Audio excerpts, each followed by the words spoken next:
Hey, welcome back to JB Breaks Free. I hope you're having a great day, a blessed day, and getting 1% better than yesterday, and breaking free from whatever is holding you back from becoming the best version of yourself. I'm trying to do the same. I just read another chapter of The Magic of Thinking Big. I will share that with you soon. It's about managing your environment, going first class. I thought there were some important points in here that are worth discussing for sure. Before I get into that, I had a pretty busy morning. I made $43 with Instacart. I did a $10 quick delivery for Spark, so that gets me to $53. Sign-up links are in the description below. I highly encourage those side hustles. So much fun making $50 a day, before 10 or 11 o'clock in the morning, minimum. I did a product tube, which is where you go into stores, and I reviewed 3 toothpastes, and it was called Tom's, Hello, and Crest 3D. I answered about 4 questions each on those, very generic questions, and you can give very generic answers, and there's no purchase necessary, and Product Tube just adds up to some really decent money. So check those apps out if you're looking to make a few extra bucks. It's 1 o'clock now. I'm going to wait tables tonight. I'm going to get a nice, healthy lunch in. I got some salmon going and a salad. I'm going to do some cardio also. And I want to talk a little bit about this book, Managing Your Environment. It says, Go First Class, Chapter 7, in The Magic of Thinking Big. Here's some highlights. He says, the mind is what the mind is fed.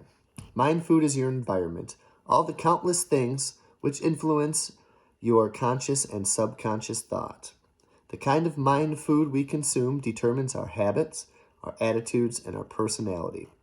The mind reflects what its environment feeds it just as surely as the body reflects what food you feed it. As the saying goes, you are a product of your environment. Environment shapes us and makes us think the way we do. It's more important. The size of your thinking, your goals, your attitudes, your very personality is formed by your environment. He continues, prolonged association with negative people make us think negatively. Close contact with petty individuals develop petty habits in us. On the bright side, companionship with people with big ideas raises the level of our thinking. Close contact with ambitious people gives us ambition. Experts agree that the person you are today, your personality, your ambitions, your present status in life are largely the result of your psychological environment. And experts also agree that the person you will one day become 1, 5, 10, 20 years from now depends almost entirely on your future environment. It says, what can we do to make our future environment pay off? Step 1, recondition yourself for success. Believe that success is within reach. That's what I started doing on my break-free journey. And I work in a kitchen. A kitchen can be a negative place at times. I worked in a city garage. That can be a negative place at times. I worked there as like a 17, 18-year-old. And there's some great guys in there. Great guys who I still have connections with, but some of the guys were quite negative, and I knew I didn't want that. I found myself in the kitchen in a negative spot. Not always. There'd be lots of jokes and stuff, but some negativity too. And then I started to recondition myself for success, to believe that future me, 5 years from when I started, could be a success, and not to think that success was beyond reach. He talks about when we're young, when we're kids, we think about anything, right? We can be an astronaut, we can be president, we can play for the NBA, we can do whatever that we want to do. An artist, a painter, a photographer, anything, right? And but then that's before a multitude of suppressive influences take over. And he says there's 3 groups of people that are affected by multiple suppressive influences. He goes, the first group have surrendered completely. Because you can spot these people because they explain how happy that they really are. They rationalize that that's what they really wanted to do, was to work where they want to work.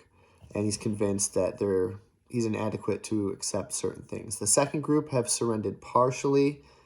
They say that they're earning more than average, and we live better than average, so why should we knock ourselves out? Am I in that group? I don't know. I'm always saying how happy I am, but I had to work on that. Perhaps I used to say I was happy before I really was. I often think, do I want more? More money, more working time? I'm not necessarily sure that I do. So maybe I'm in the second group. And the third group, who never surrender. And if I'm in the second group,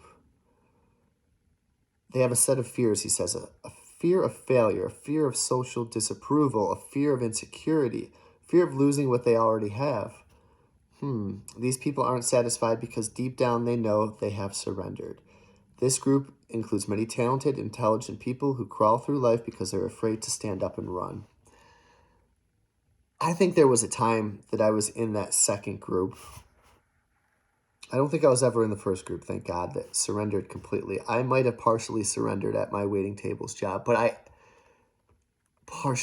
always was trying to fight. On my worst days, I'd be home looking for stuff, I was always looking for a way out. And now that I have a way out, I'm happier where I am because I know I have that escape route. So I think I'm pretty good in that. I never did fully surrender. So maybe I'm a mix of groups 2 and 3. Remember, people who tell you it cannot be done almost always are unsuccessful people, are strictly average or mediocre at best in terms of accomplishments. Opinions of others can be poison. Goes on to say, a fellow who's in a very negative carpool, just over and over, negativity, he changed his environment, and that's a smart thing to do. He goes on to say where negative environments can be found in factories. It says in military service. It happens in business. It happens in high schools when lunkheads deride a classmate who has the good sense to make the most of his education. It says ignore such negative thinkers in your midst, and that's what I've tried to do. Don't let negative thinkers pull you down at their level. Let them slide by like water from the proverbial duck's back. Cling to people who think progressively. Move upward with them. You can do it simply by thinking right. And what do we say on this channel? We're breaking free from the negativity. We're breaking free from surrender. We are rising together as we break free. It says go first class, which is the title of this chapter. When you have questions, seeking advice from a failure is like consulting a quack on how to cure cancer. It says executives today realize what happens on the weekends is very important with people. He describes 2 people who get out of work on a Friday night and are too tired to do anything, and they ask their partner if they want to do something, but the conversation ends there, and they sleep in late, and they don't do too much, and they're all stressed. And then he talks about somebody who gets up early, does things with friends and family, stays productive, side hustles, actively rests instead of idly rest. That was one thing that changed my life. I can actively rest, and that's just listing records for sale, at the same time still playing with my kids, still getting out with my friends, still doing stuff around the house, and not just kind of rotting on the weekends away. Talks about a few things to do to make your social environment first class. He goes, circulate in new groups. I can't say that's something that I do too well, unfortunately. He says, select friends who have different views from your own. I do. Certainly political views, sports views. I can definitely say my friends and I have different views on certain things, but of course we do have a lot of the same also.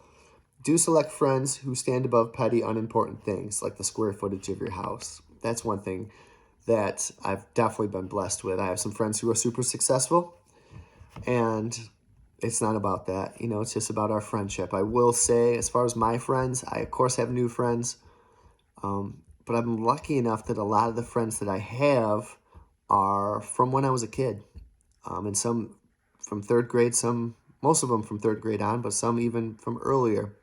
Probably a product of me not moving away,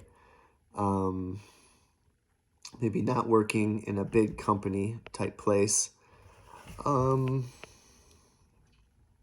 What else? Wasn't super interested in any new friends. Not that I'm against that, not that I haven't met new people, but I think my friends skew more towards when I was a kid. Whereas, I don't know, it's just weird being in the hometown. Hopefully I'm okay in that. And then now I'm just kind of happy just being home. I don't go out as much, but, I'm always up for dinner and whatever. He goes on to talk about gossip. Gossip, which is a poison, which is insidious, which harms the person gossiping. It says you can test your proneness to be a gossiper by taking this test. Do I spread rumors about other people? Do I always have good things to say about others? Do I like to hear reports of scandal? Do I judge others only on the basis of facts? Do I encourage others to bring their rumors to me? Do I precede my conversations with don't tell anybody? Do I keep confidential information confidential? Do I feel guilty about what I say concerning other people? It says, meditate on this thought for a moment. Taking an axe and chopping up your neighbor's furniture into pieces won't make your furniture look one bit better. Using verbal axes and grenades on another person doesn't do one thing to make you better either. It says, go first class. That's an excellent rule to follow in everything you do. Whether it's the goods and services you buy, the clothes that you get, the repairs that you have to make, go first class. And he says, but I can't afford to go first class. The simple answer is you cannot afford to go the other way. And then he sums up the chapter. Make your environment make you successful. Be environment conscious. Just as the body diet affects the body, so the mind diet affects the mind. And I'm always filling my head up, I think, with positivity and with knowledge, and doing my best to avoid the rest. Number 2, make your environment work for you, not against you.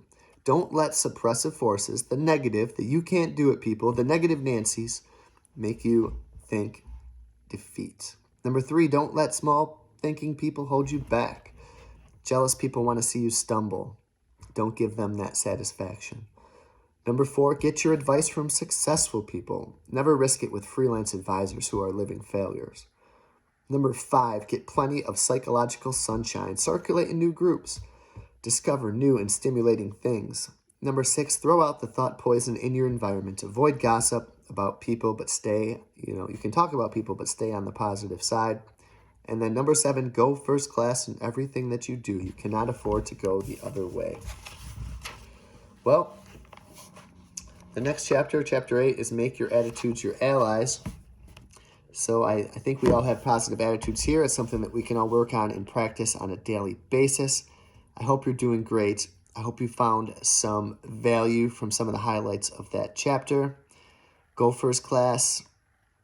Freedom is first class, and we can make it together. I hope you have a great day, and I will talk to you on the next video.